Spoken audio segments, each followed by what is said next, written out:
صدای باران و حس دلتنگی. آه از این دل بیقرار،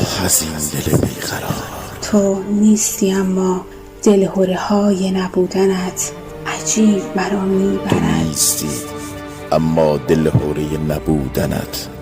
عجیب مرا میبرد تا بیقرارترین قرارهای همیشگی. حالا خدا میداند چه میکنی.